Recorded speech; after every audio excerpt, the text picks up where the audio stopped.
ఇచ్చిన హామీల్ని గాలికి వదిలేశారు. ఎప్పటికీ నెరవేర్చుతారో తెలియదు. అయినా గొప్పలకు ఏమాత్రం తక్కువ లేదు. అన్నీ చేసేసామంటూ ప్రచార ఆర్భాటం, దానికి ఎల్లో మీడియా వంత పాడడం, ఇప్పుడు గవర్నర్తో కూడా అదే మాట చెప్పించడం, తమ ఫెయిల్యూర్స్ను కప్పిపుచ్చుకునేందుకు డైవర్షన్ పాలిటిక్స్. దానికోసం రెడ్ బుక్ రాజ్యాంగం పేరిట అరాచకాలు. కొన్ని మాటల్లో చెప్పాలంటే ఏపీలో కూటమి పాలన తీరిది. లక్షల కోట్ల అప్పులు చేసి స్వర్ణాంధ్ర అంటే ప్రజలు నమ్ముతారా? గత ప్రభుత్వం చేపట్టిన ఓడరేవులు, మెడికల్ కాలేజీల నిర్మాణం ఆపేయడం అభివృద్ధి అంటే విశ్వసిస్తారా? వేల కోట్ల విలువైన భూముల్ని తమ అనుచరులకు కట్టబెట్టడం సంపద సృష్టి అవుతుందా అన్న అంశాలపై సీనియర్ జర్నలిస్ట్ కేసీఆర్ కమెంట్ చూద్దాం. ఏపీలో కూటమి నేతల ప్రసంగాలకు, ప్రాక్టికల్గా జరిగే విషయాలకు పెద్దగా పోలిక ఉండదు. ప్రభుత్వంలో ఉన్నవారు ఎవరైనా మాట్లాడితే 90% నిజం ఉండి మిగిలిన 10% పొల్లు ఉన్న ప్రజలు పెద్దగా పట్టించుకోరు. కానీ పరిస్థితి అందుకు విరుద్ధంగా ఉంటేనే సమస్య. రాష్ట్ర గవర్నర్ నబ్దుల్ అజీర్తో కూడా అదే తరహా ప్రసంగం చేయించడం ఏపీలో రిపబ్లిక్ డే హైలైట్ అని చెప్పుకోవాలి. కొన్ని సంవత్సరాలుగా రాష్ట్రానికి స్పష్టమైన దిశ లేకుండా పోయిందట. పెట్టుబడిదారుల్లో నమ్మకం క్షీణించిందని గత ప్రభుత్వంపై యథాప్రకారం విమర్శలు చేయించారు. అభివృద్ధి పునరుద్ధరణ లక్ష్యంగా కూటమి ప్రభుత్వం ఆవిష్కరణ, సంస్కరణలు, సమీక్షలు చేస్తోందని, వాటి ఫలితాలు స్పష్టంగా కనిపిస్తున్నాయని గవర్నర్ అన్నారు. ప్రజల్లో విశ్వాసం ఏర్పడుతోందని, రాష్ట్రం కోలుకుంటోందని, మార్పు వైపు ప్రయాణం మొదలైందని తెలిపారు. స్వర్ణాంధ్ర సాధనకు 10 సూత్రాలు అమలు చేస్తున్నామని కూడా పేర్కొన్నారు. గవర్నర్ మాటల్లో కొత్తదనం లేదు. కాకపోతే గత ప్రభుత్వంపై బురద జల్లడం, కూటమి ప్రభుత్వం ఏదో చేస్తోందన్న భ్రమ కల్పించడానికి ప్రయత్నం చేస్తున్నట్లు స్పష్టంగా కనిపిస్తుంది. సాధారణంగా ఇలాంటి జాతీయ ఉత్సవాల్లో అధికార పార్టీ తాము ఎన్నికల సమయంలో ఇచ్చిన హామీల గురించి ప్రస్తావించి ఏ మేరకు అమలు చేసి ప్రజలకు మేలు చేసింది వివరిస్తారు. కానీ ఈసారి గవర్నర్ ప్రసంగంలో ఆ భాగం ఉన్నట్లు మీడియాలో కనిపించలేదు.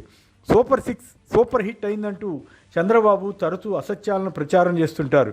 గవర్నర్తో కూడా ఆ మాట చెప్పించి ఉండకపోతే అది మంచి విషయమే. ఆడబిడ్డనిది, నిరుద్యోగ భృతి, 50 ఏళ్లకే పెన్షన్ తదితర పెక్కు హామీలను ఎప్పటికైనా నెరవేర్చుతారా లేక గాలికి వదిలేశారో తెలియదు. కూటమి ప్రభుత్వం తీసుకొచ్చిన ఆవిష్కరణలేమిటో, అభివృద్ధి పునరుద్ధరణ ఎక్కడ జరిగిందో ఎవరికీ కనిపించదు. జగన్ ప్రభుత్వం తీసుకొచ్చిన పలు వ్యవస్థలను నీరుగార్చడమో లేక వాటి పేర్లు మార్చి తామే కనిపెట్టినట్లు ప్రచారం చేసుకోవడమో జరుగుతోంది. గత ప్రభుత్వం చేపట్టిన ఓడరేవులు, మెడికల్ కాలేజీలు మొదలైన వాటి నిర్మాణం నిలిపివేయడం అభివృద్ధి ఎలా అవుతుంది? గవర్నర్ తన స్పీచ్లో రాష్ట్రంలో మార్పు మొదలైందని అనడంలో కూటమి ఉద్దేశం ఏమిటో కానీ ఆ మార్పు ప్రజలకు అనుకూలమైనదా వ్యతిరేకమైనదా అన్నది సమీక్షించుకోవాలి. విశాఖపట్నంలో తమ సమీప బంధువు లోక్సభ సభ్యుడు శ్రీ భరత్కు చెందిన గీతం కాలేజీ ఆక్రమించిన 54 ఎకరాల ప్రభుత్వ భూమిని క్రమబద్ధీకరించడానికి కార్పొరేషన్ చర్చ లేకుండా తీర్మానం చేయడం ఈ ప్రభుత్వం తీసుకొచ్చిన మార్పుగా అనుకోవాలా? ఇందుకోసం విశాఖలో మేయర్ స్థానాన్ని ఫిరాయింపుల ద్వారా కైవసం చేసుకుని నైతిక విలువలకు పాత్ర వేయడం కూడా మార్పు ఆరంభమని భావించాలా? ఈ భూమి విలువ సుమారు 5,000 కోట్లు ఉంటుందని చెబుతున్నారు. సాధారణంగా బంధుమిత్రులకు ఇలా భూములు ఇచ్చేటప్పుడు ప్రభుత్వంలో ఉన్నవారికి కాస్త వెరపు ఉంటుంది. కానీ కూటమి ప్రభుత్వంలో అది కూడా లేకపోవడం కొత్త మార్పు అన్నమాట. విశాఖలో ఒక మీడియా సంస్థకు కూడా కోట్ల రూపాయల విలువైన ప్రభుత్వ భూమి కట్టబెట్టారని వార్తలు వచ్చాయి. ఇదే విశాఖలో వేలాది మంది నివసిస్తున్న దేవాలయ, ప్రభుత్వ భూములకు సంబంధించి మాత్రం రెగ్యులరైజేషన్ జరగడం లేదని స్థానికులు వాపోతున్నారు. గీతం కాలేజీ ఆక్రమించిన భూమితో సహా కొందరు నేతలు, పలుకుబడి కలిగిన వ్యక్తులు కబ్జా చేసిన భూములను గత వైసీపీ ప్రభుత్వం స్వాధీనం చేసుకుంటే తిరిగి ఆ భూములను ఆక్రమణదారులకే ప్రభుత్వం ధారాదత్తం చేయడానికి వెనుకాడకపోవడం మంచి మార్పు అనుకోవాలా?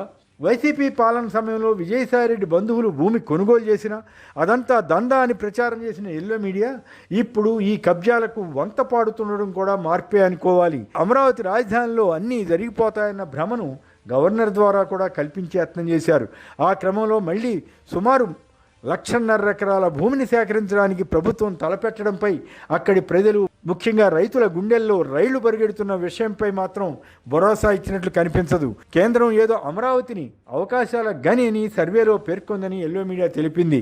ఒకప్పుడు కానీ ప్రభుత్వ ఖర్చు లేకుండా సెల్ఫ్ ఫైనాన్స్ క్యాపిటల్ అని ప్రచారం చేసిన చంద్రబాబు ఇప్పుడు అమరావతిని అప్పుల ఊబిలో దింపుతున్నారని పలువురు నిపుణులు వ్యాఖ్యానిస్తున్నారు.